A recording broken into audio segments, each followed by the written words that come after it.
The updated session, which is Designing Information Management for the Masses.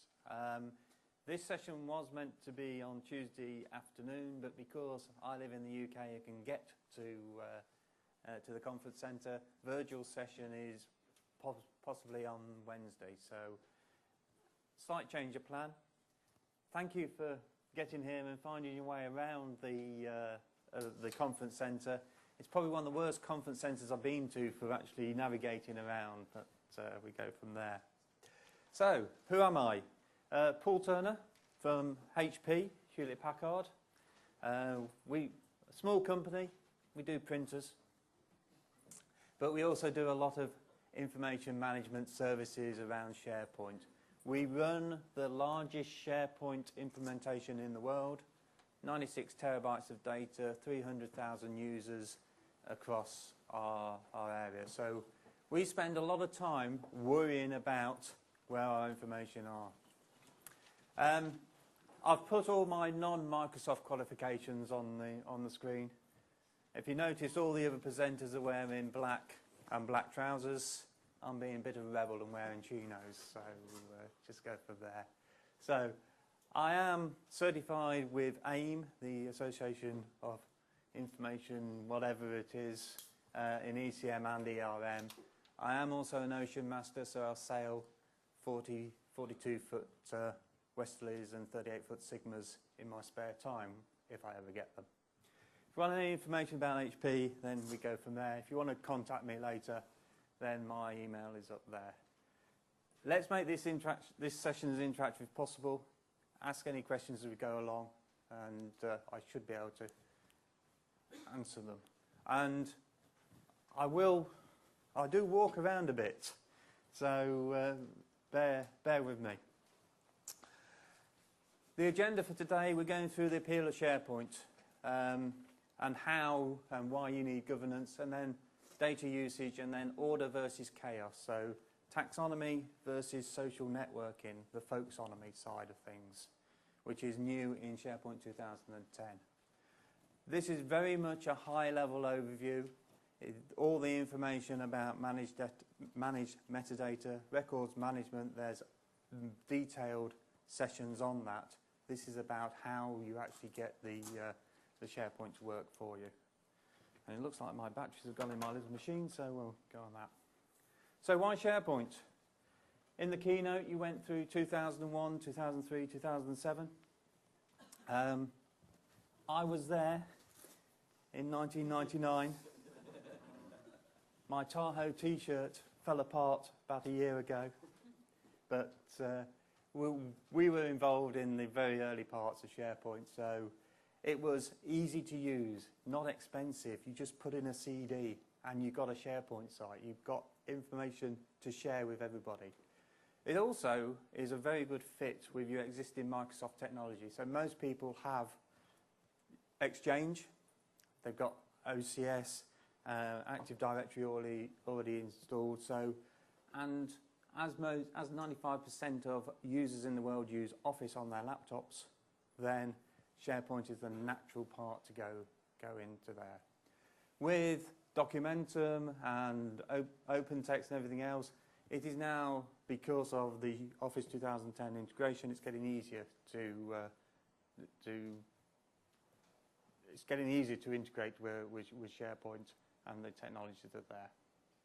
So, in the short term, the advantages of SharePoint are that you reduce network drive and email usage. Yes, email usage. We have cut our email box size down from 200 meg to 100 meg because we're now just serving people via SharePoint, which means we save about 5 Exchange servers and storage associated with that. However, there's obviously an increase in your SharePoint size. We introduced collaboration, and the fact that we are a global company, and also because nobody's flying around anymore, then we're all working remotely as the time goes on. And we are replacing our legacy internet. And this is common for most organisations in the world. And file servers, we have one central file server that's there, going away. With 2010, the internet capabilities are really, really great with it. We've done a lot of work with 2007, but 2010 takes the stage further. So it all sounds good about SharePoint. And my thing's working now. So I can walk. Yes. So what's the problem with SharePoint? Like most organisations, it starts with a CD. And it doesn't work here. Ah, well, okay. It started with a CD, and it ends up something like this. People build farms. There's one just appeared. I didn't even notice. And there's another one that's coming on. And SharePoint is viral. It just keeps spreading and spreading and spreading. Oh, look, there's another one just popped up there, over there. And unless the IT have got control over it, you just keep increasing the amount of data that's on SharePoint. Before I came out here, I did a search on our intranet for the SharePoint 2009 conference presentations from Las Vegas. We have 5 official copies. So on here somewhere we've got 5 times all that stuff. And the reason is because we have a Microsoft profession, so they want it. We have 4 other professions that need that information, and they are really autonomous, so they keep that information. We then went to another organisation, and I ran the same thing on theirs. They have 17.5 copies. So the half is they've only taken bits of it. I think they've only got the presentations, not the videos on there. And they're just spread all over the place. So it came on 2 DVDs of 4.7 gig each. So you got about, I can't do the maths, it's too early on a Monday morning. You've got a lot of duplication going on in there. And like most things, most people just use SharePoint as a glorified file store. You just put stuff in there, and it goes and gets kept and kept and kept, and as we go forward. Which is good, having all the information. What we're trying to do is to improve the business value of SharePoint to the organisation to make faster decisions, better time to market, improve the information discovery. And that's all the good stuff from the business side. From the IT side, you've got to manage the data. What happens if it goes out of date? What happens when SharePoint 2010 comes out? Do you get rid of your 2003 stuff? Do you want to, are you going into different markets? Or are you selling one of your companies off? I'm working with a large Korean heavy engineering industry, and they're selling off some of their assets and they're buying other assets. So getting the information from one place to the other is really complicated, because they haven't done any of the governance work. They haven't decided what they're doing from that. It all runs down into improve the value to the business, whether it's IT, making sure that there's less information or less storage being used. And I'm going slightly into the wrong boxes here. From the business side, it's about finding that information quicker. Information control, making sure it's there, making sure you're not liable if anybody is trying to sue you for information. Okay. If we look at data in any data center, this is a fairly standard graph for almost any type of storage. At the very early in time, probability of reuse is high. It's new. It's been updated. We do a project-based site, and in the first month, we really use the updating and the versioning control that SharePoint gives us here. As time goes along, in fact, our graph is more like this. like that. So after 3 months, there is very little probability of reuse, because we're in this particular area, we're doing a proposal for a customer. So the first 2 months, you're writing it. It will cost you $2 million, £2 million, €2 million to implement SharePoint from us for 300,000 users. Don't take those figures as the gospel, please. And then we just got to legally hold all the stuff, and there's very little that goes on there. So the amount of data that we need to keep is really low. When we were in 2003, going to 2007, we kept everything, and we just kept more and more and more stuff. So now there is reuse of all the projects. I'll go into this in a bit later. So without consolidation, you just keep growing and growing the information, the documents that are in there. Little useless fact for you: there are more digital documents now that exist than there are stars in the universe. I have seen the figure. It's very, very low, and it keeps increasing by 50% each year. So it's still useful.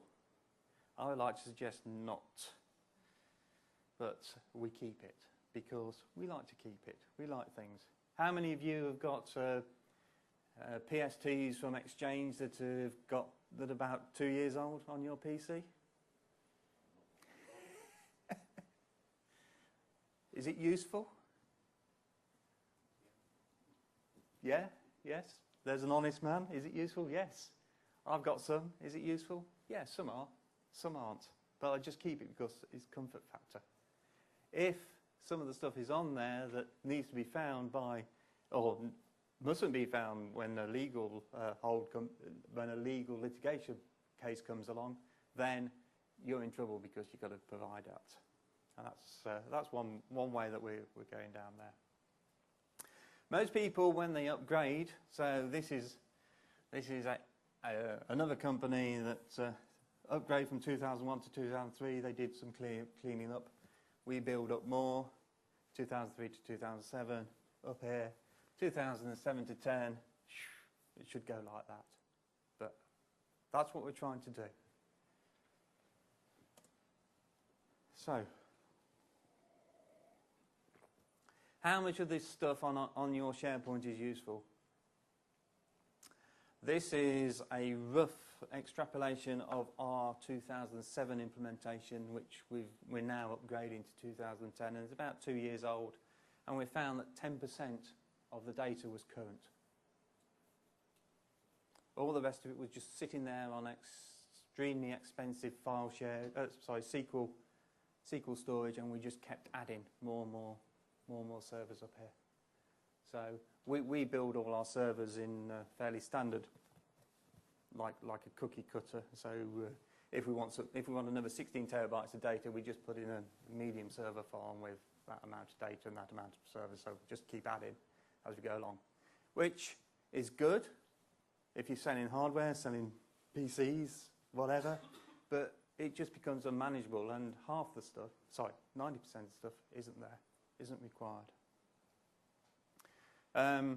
So this is how we're running it at the moment, and we are getting it into SharePoint with the critical data and current data, and then we offload it into a records management solution or an archiving solution at the end, so it's near online. If you're old enough to remember about hierarchical storage management, then this is the high value, this is the lower value as you go through. And eventually, I will get down into this is the information management that you need to look at. You really need to know what the data is that you're holding, why you're holding it, and how you're going to use it. So there's a cross between the IT and the business use. Independent study about why information management is important, and this comes out with the reasons why people want it. better decision making. So having the right information at the right time, at the right place, to the right person to make that business. Shall we go and buy 3Com? That's an HP example. If we've got that information, then we know about it. Another one that's going on at the moment is reducing costs. So having 96 terabytes sounds a lot. When we bought EDS and merged all our 2007 SharePoints, we had about 180 terabytes of data. And it's just a matter of going through, making sure we're not duplicating it, making sure it's all relevant, and it does take time. Contrary to what Microsoft say, you can just put SharePoint in and it does wonderful things, and it does. I've been working in SharePoint since 1999, and it's probably the best product that Microsoft have ever sold. But with that freedom, you do get some responsibilities. For those records managers in the room, these documents are valuable. They should be kept for 5 years. Put them in the bin. Who needs them? And that's the sort of thing that you get two extremes. Legal people who want to get rid of them. Us as users who want that information to be able to use it again and again. So there's always the bluffing of whatever. So some definitions. Storage is all about the hardware. Data is all the bits, bytes, the backup, restore, replication, disaster recovery, and then there's the information that sits on top of that. Each of us have an interest in all of these, some more than others. When I was working about 3-4 years ago for a particular customer, we were talking about disaster recovery, how you spread SharePoint across metropolitan lands for DR purposes. Now we're into the information. What's the value of the information? Which is the latest version that you need. So we're just trying to put a thing on it.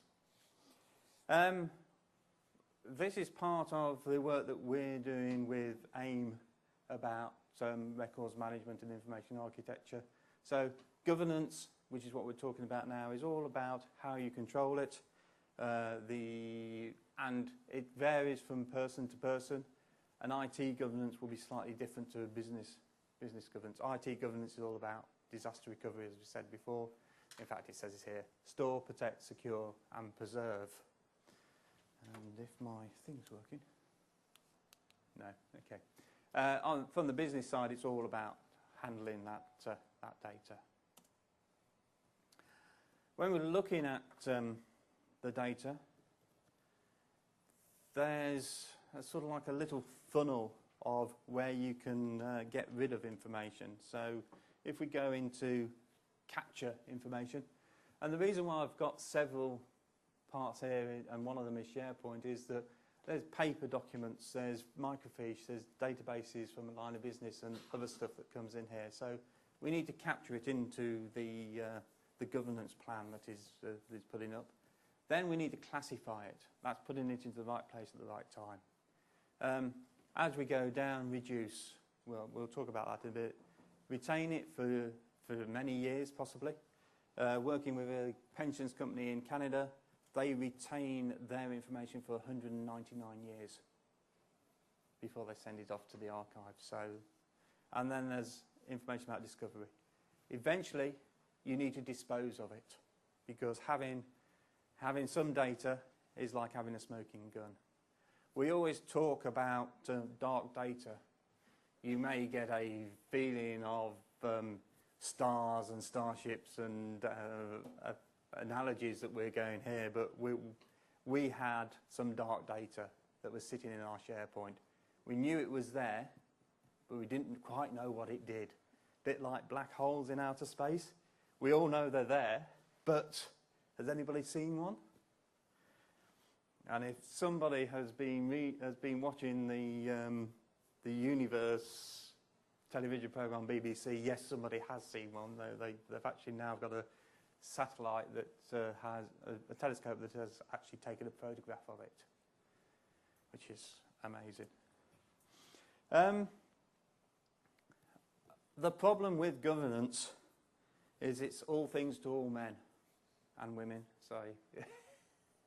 All things to all people. So we need to set the stage as to what it is about. And it's all really about managing an asset effectively and responsibly. Asset, a document, a piece of paper, this water bottle. Because if I break this bottle and stab somebody with it, like this gentleman here in the front row, yeah, it then becomes an asset in the police. So it is evidence. So don't think of anything of all of it is just digital. We work in a digital world, and that's where most of all the stuff is. But assets is almost anything, and it's all about who does what, where, and when. So the roles, responsibilities, and there's the carrot side. There's also the big stick. So I keep getting messages from our internal IT saying that my PC is not standard. Well, it's running Windows 7, it's got SharePoint 2010, it's got Office 2010, technical preview on it and all sorts. It's not a standard PC. And I have to, every 30 days, go in and say, it's okay, I need it for my job, but I've got to actually go and do it. So it's about making sure that the information is kept for the right time and that people are doing it properly. Why is that important?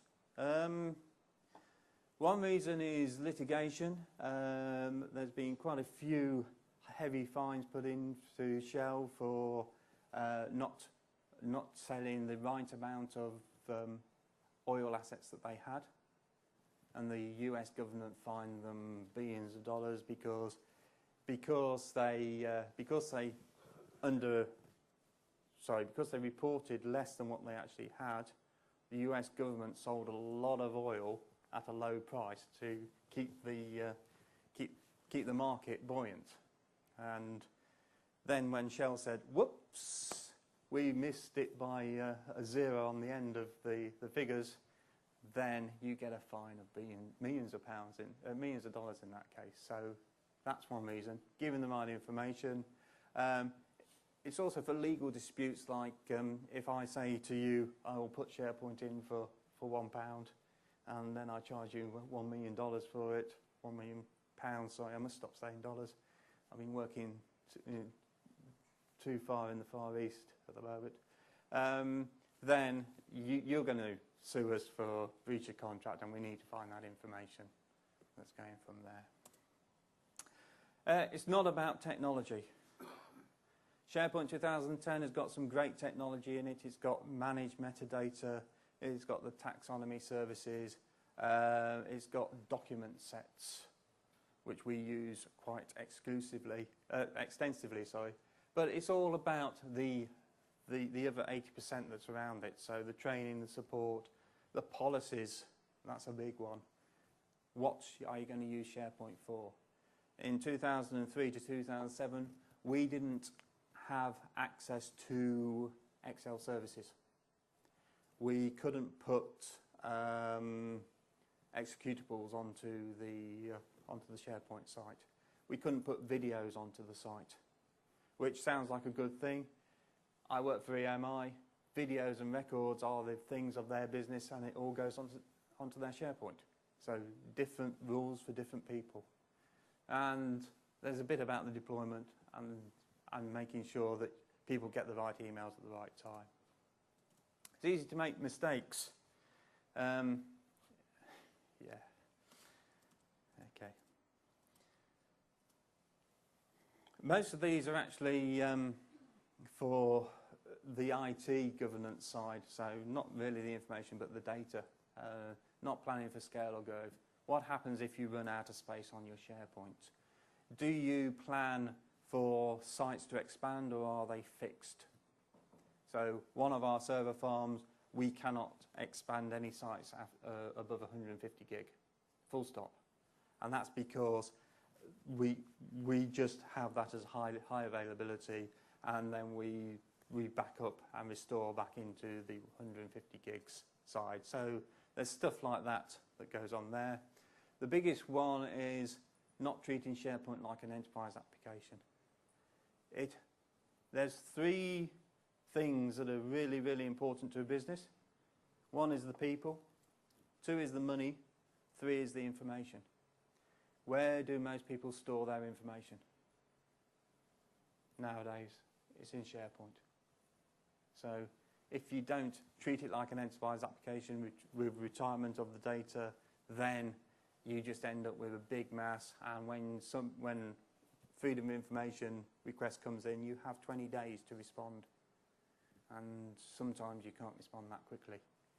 And there have been cases with Enron, I think it was Enron, where somebody had done a deal with Enron, all perfectly legal, but because they couldn't produce the data in 10 days, they got fined £500,000, even though they were clear, pure as snow, etc.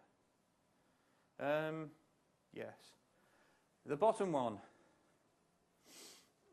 depends on the organisation, but SharePoint is usually put in as a departmental service, and then it grows to the next one, the next one, the next one, and then you get everybody going across. So trying to bring that back in is whatever. Yeah, training and guidance about what you do on the SharePoint side. Can I put videos on there? Can I? How do I use it? Where am I going to store the information? It needs to be thought about. So if you're in a fairly well-defined process like proposals, then you store the finished proposal in our case, a separate line of business system, Siebel, where we keep that information. We are turning that round now so that we keep everything in SharePoint, and then Siebel feeds SharePoint, which is a subtle way of doing it, but it's finding the information. Why do you need it? I think I've explained that. I was at a customer and they said, we've got 10,000 SharePoint sites. We ran one of the discovery tools on it, 150,000 identified. 5 new servers that they didn't even know about had appeared on their network. Yeah, so that's one thing why you need it. If you set the bit to say don't allow any new SharePoints to be installed, then IT can control that, but they didn't do that. Ensure that content quality is maintained for life. It might be more than the life of the portal. The records management in 2010 is great. It is records management for small and medium businesses. It doesn't meet DoD 5015.2 version 3 regulations. And that shows you that I'm a sad person because I can rattle it off without stopping for breath in between. And Microsoft are never ever going to do any certification against those legal requirements, so FDA, MOREC or whatever, because that's not their business. They're looking at third parties to do that. So good quality is maintained. You need to find the right place at the right time. And ensure that portal is aligned with the business objectives. And also if the business objectives change, you need to go from there. Okay, whoops.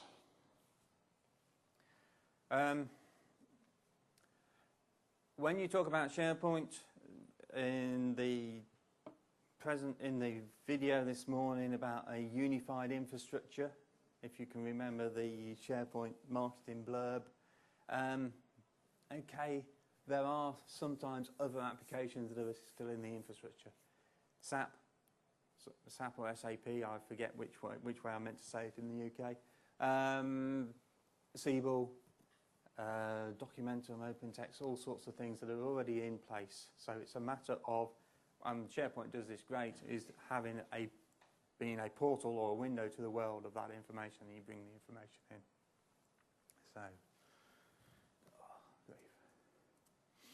So what about an effective governance plan? We'll come into bit more details in a minute. But first of all, you need the people. What are their roles, responsibilities? Who's going to be looking after the data? Who's in charge of it? Who's the business owner? Usually the CIO or the CEO, depends where the responsibility goes. And you will find that there will have to be local records managers. I hate using the term records managers. There's got to be somebody locally who understands their business to define what needs to be put on. The technology, what service levels are you going to do? We have 3 service levels on our 4 farms, or 4 services. Our external site and our CEO type site, that's 99.99% availability. Time to recover 2 hours for the data.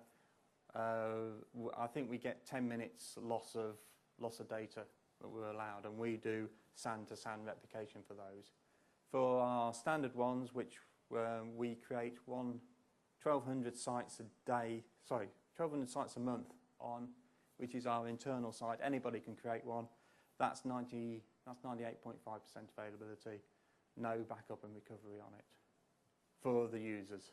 So from my point of view, if I lose something, then I've got to go into the recycle bin and bin it back. So it's different levels we go from there. So what's appropriate for use? Don't put in everything that goes there.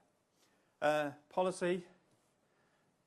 We had a policy, don't use Excel services, because we didn't have enough people to implement it, and we also had a competing technology. But now we have got Excel services because we've got rid of that competing technology.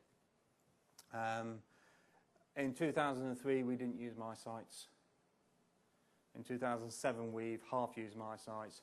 The social networking side of SharePoint 2010 is what we're going to go forward with for our knowledge network. So if I need to find somebody who knows a bit about SharePoint in HP, I probably know who they are in my head, but if one of my colleagues comes along, they can find them automatically. And that is a big area of improvements. And then there's the process. If you buy me a beer, then we can talk all night about it. Remember, one size doesn't fit all.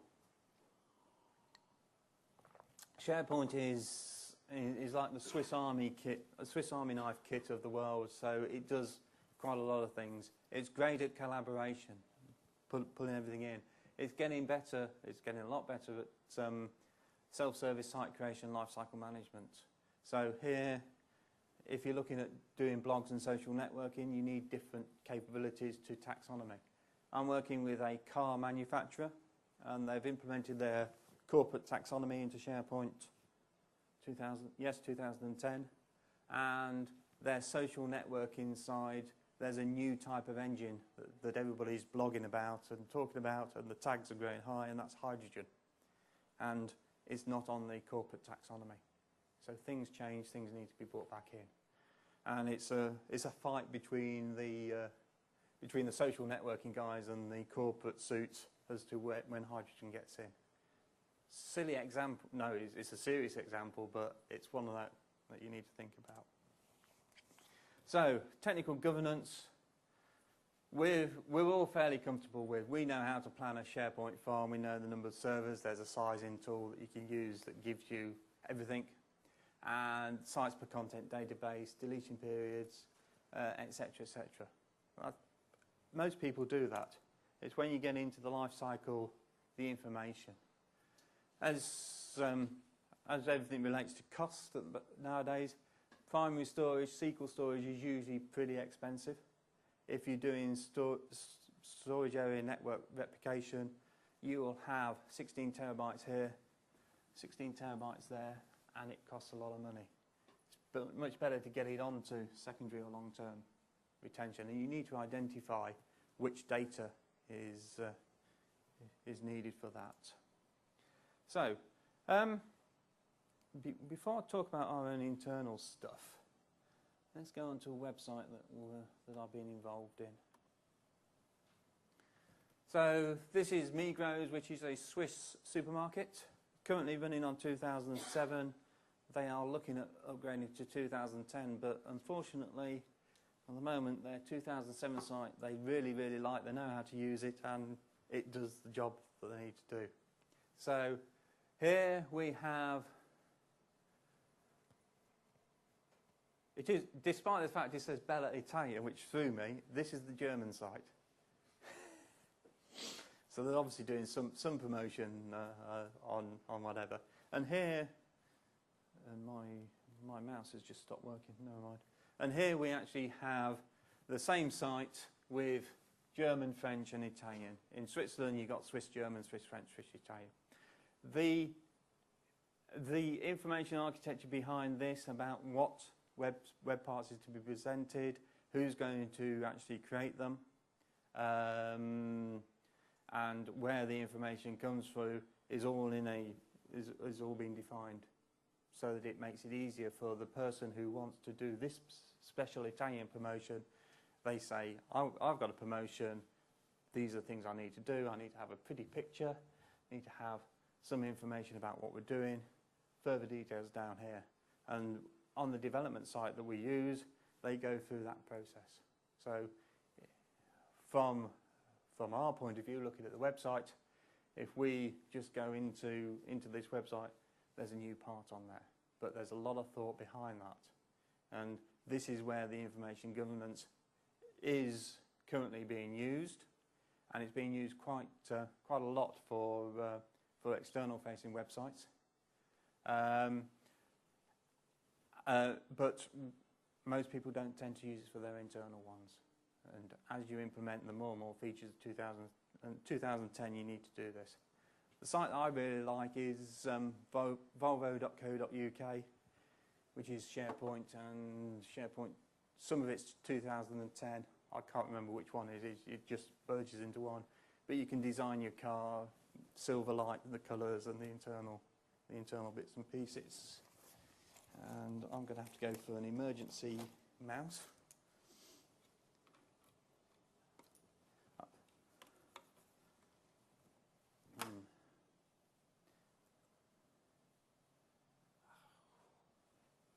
Okay, I'm not going for an emergency mouse.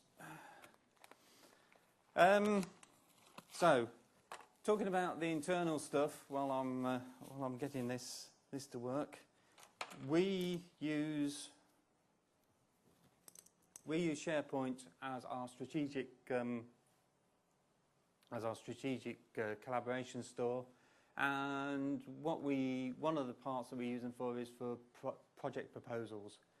We have scanned through all our information regarding what we do with SharePoint, and we have created a SharePoint site. Here we go, that's better. Where it's a knowledge management, and we've got all the stages in there of proposals, implementation guides, etc., etc.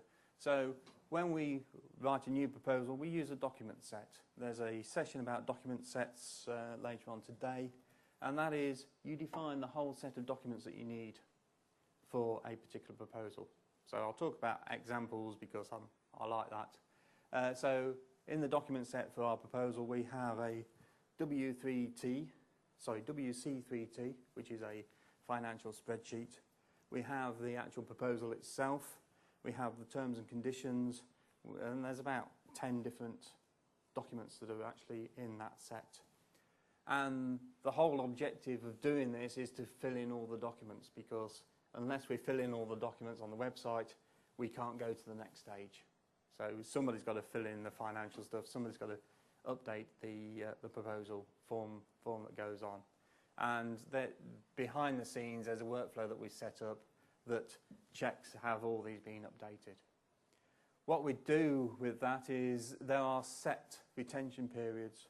So a proposal must be retained for 2 years after it's been presented to the customer. So that's all already inbuilt. And once we get to the end of it, there's a semi-automatic process that takes the information into our records management side. So we get rid of all the work inside, all the different versions, and then just put out the latest ones that are going on from there. So that is fairly set up. It's only one small part of our business, but it is so well defined we can now do a proposal in a week with 2 people as opposed to 8 weeks for 4 people or something like that. So therefore we should be able to get more proposals out and win more business, or we just do different things. So or possibly with the announcements that HP have been making recently, get rid of a few more people, which is always a quarterly little thing. Yes, 200 more people from the UK to go. I don't know where they find them all from, but we've got loads. Customer example, new products. So before last Christmas, this company were looking at doing a cinnamon and apple chocolate bar just to celebrate Christmas. And somebody thought that this is a good idea, so they put it into their SAP for project approval. Some bigwig said, yes, this is a great idea. Go ahead and see how much it's going to cost and what the profit is on there. So once it gets ticks here, automatic creation of team site to populate standard documents, initiate all the workflows. Into 2007, what they're doing now is with 2010, they are using the document sets. So that goes in. They collaborate, bringing people from all the way around. And once it's finished, it goes into the records management system, which in this case is Documentum. It may change in the future because the upgrade costs for upgrading from one version of Documentum to the next one is a lot higher than implementing SharePoint 2010 licenses. But that's them. So semi-automatic workflow at the end. This is all the setup. Does the user want to approve it, or do they just want to publish the document? And it goes through the workflow that's set up behind. So that's standard SharePoint workflow. Some of the stuff at the bottom is there's a few connectors that are needed for going from SharePoint to Documentum.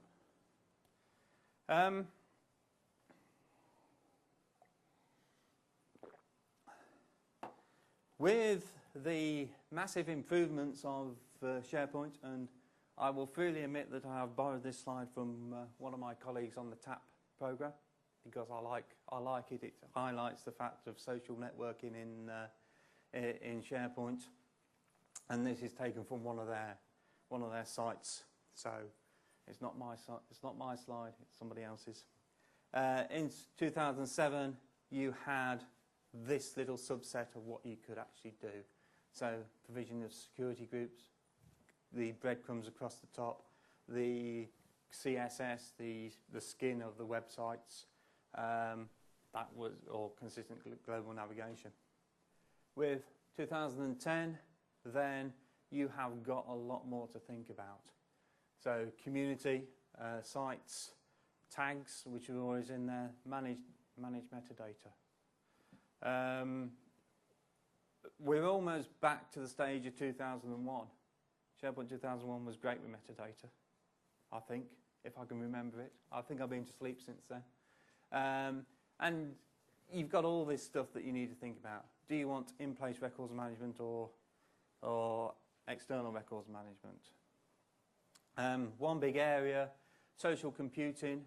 Because of social computing features, you've got to think about what tags you're going to allow. Are you going to allow people to put tags into, create tags as you go along?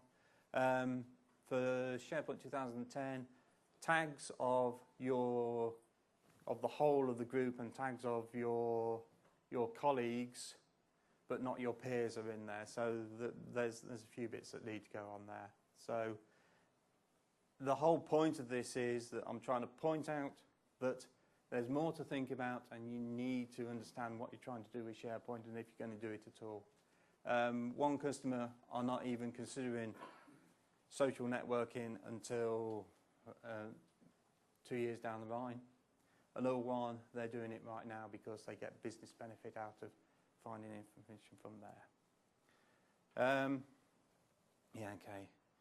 So the tagging is multi-language aware, so you can put it in multi-language. It's not quite as slick as I would like it to be. And there's some term management emerging, so you can bring in, if somebody creates a tab like hydrogen engine and they really mean hydrogen, then you can merge the two tags together from a IT perspective. So this is my attempt at tagging back in March 2009, and if you see, we've got two intranet tags that are different GUIDs, but this is the sort of thing that you'll see on the social networking side from there. Hopefully they've got rid of I like it, because I don't like I like it. It's one of the big things going from there. The thing to think about is what I'd like to call order versus chaos. Coming from a structured background and records management projects, I like the taxonomy. I like it all being placed, and you put places in here. With the records management side, then you can automatically expose the records management into SharePoint, and it looks like the person's using SharePoint to put the information into records management. So that's the order.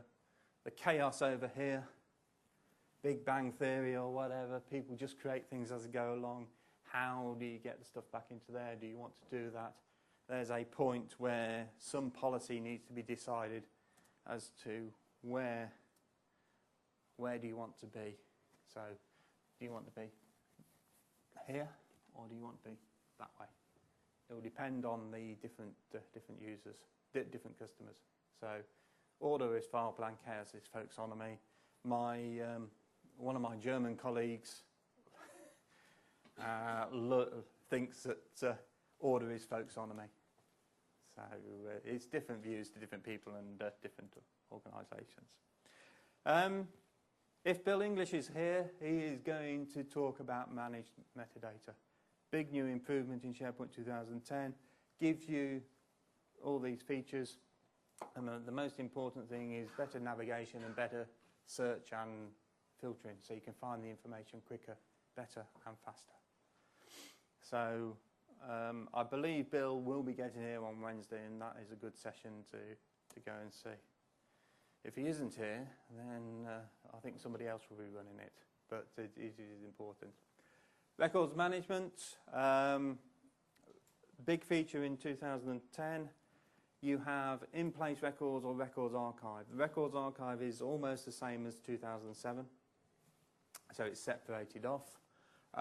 In-place records is good, and it's actually in the document libraries. The problem with that is if you put a record retention period of 4 years in there, you have got to keep that whole document library for 4 years. So in some cases, it's better to drop it off to a third-party records management and then release all your SharePoint stuff.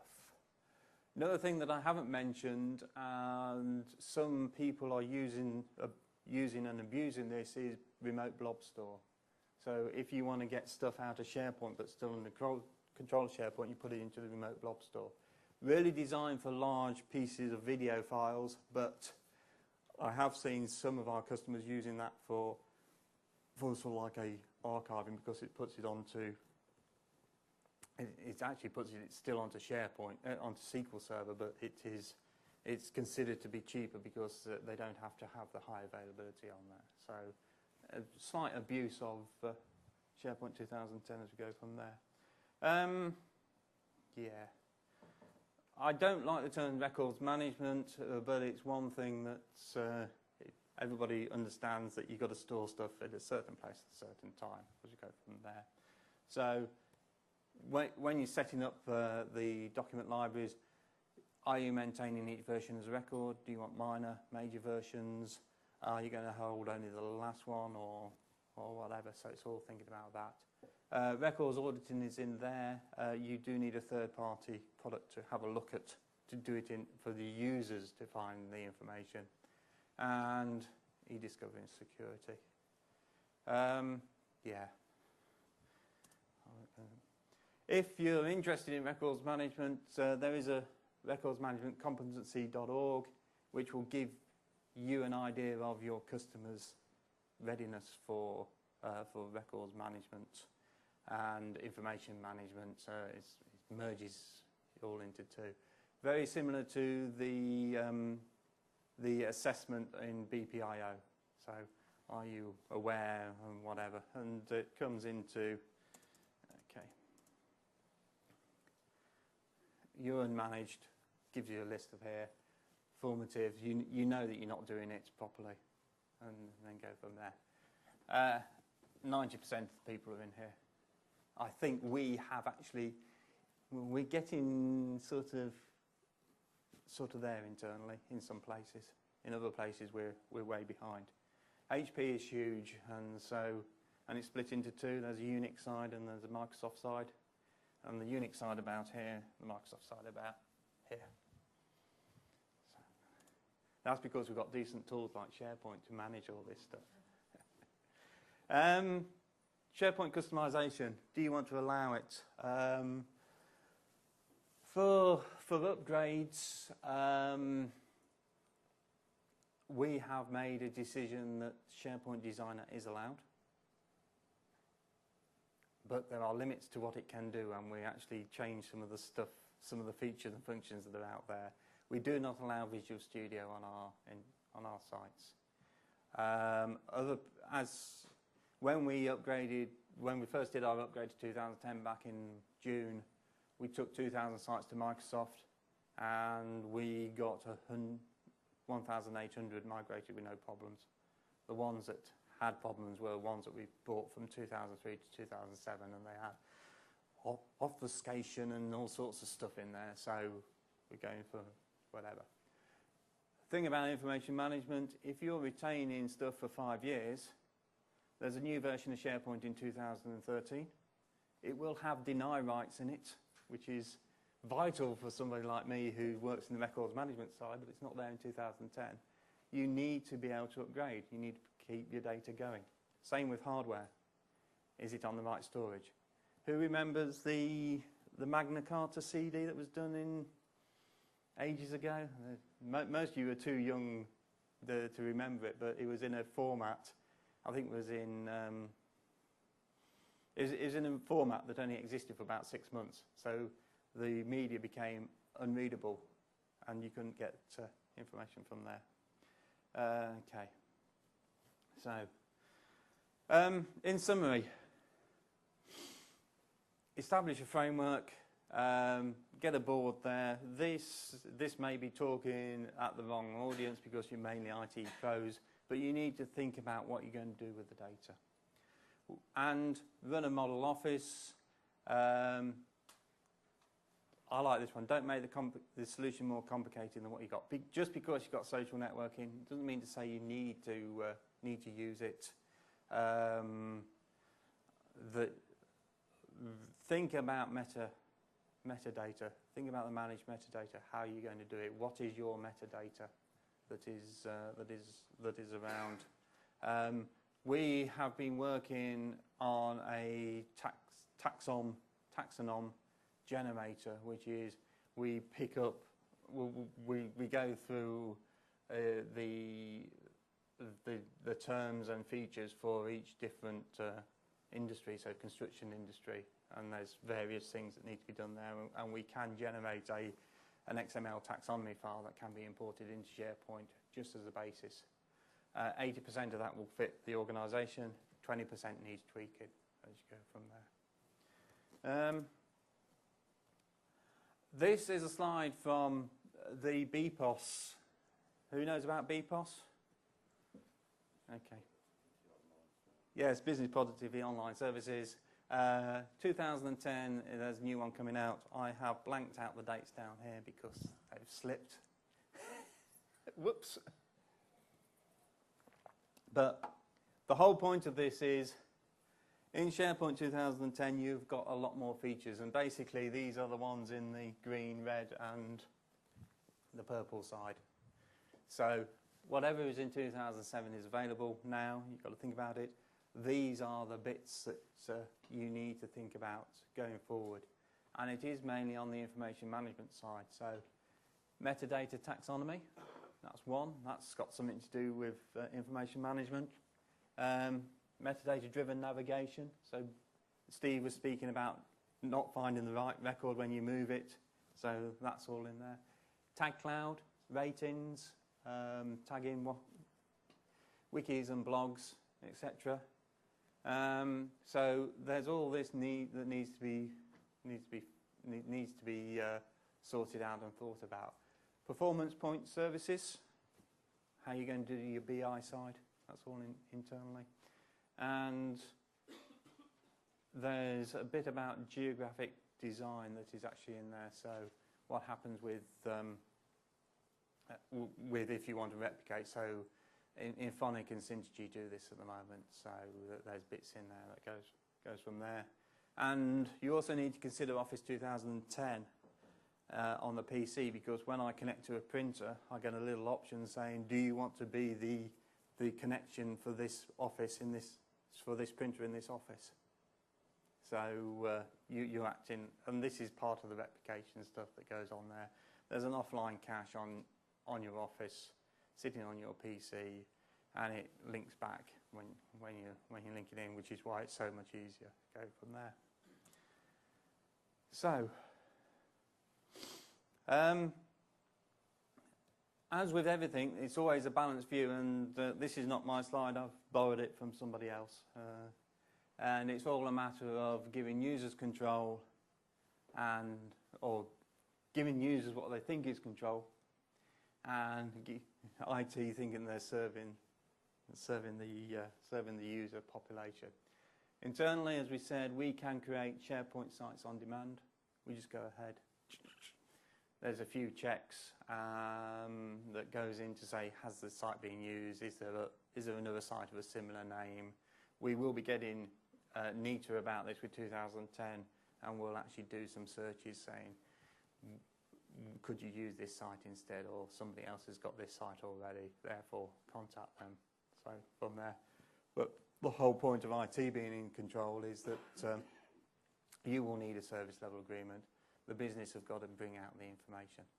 So from there. So that's a very, very high level overview of information governance.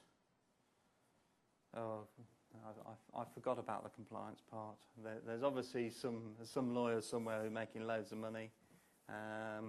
They anticipate that because of this ash cloud, that lawyers will be employed for the next 5 months on claims about insurance policies not paying up because some insurance policies won't cover you, some will. So we go from there. So, any questions? Or do you want to go and get a coffee?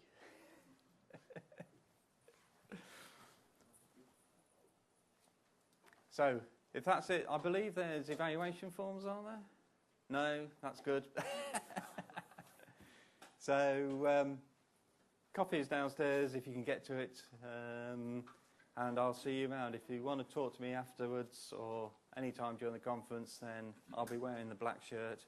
And tomorrow I might be wearing my dark trousers, just to conform, but I doubt it.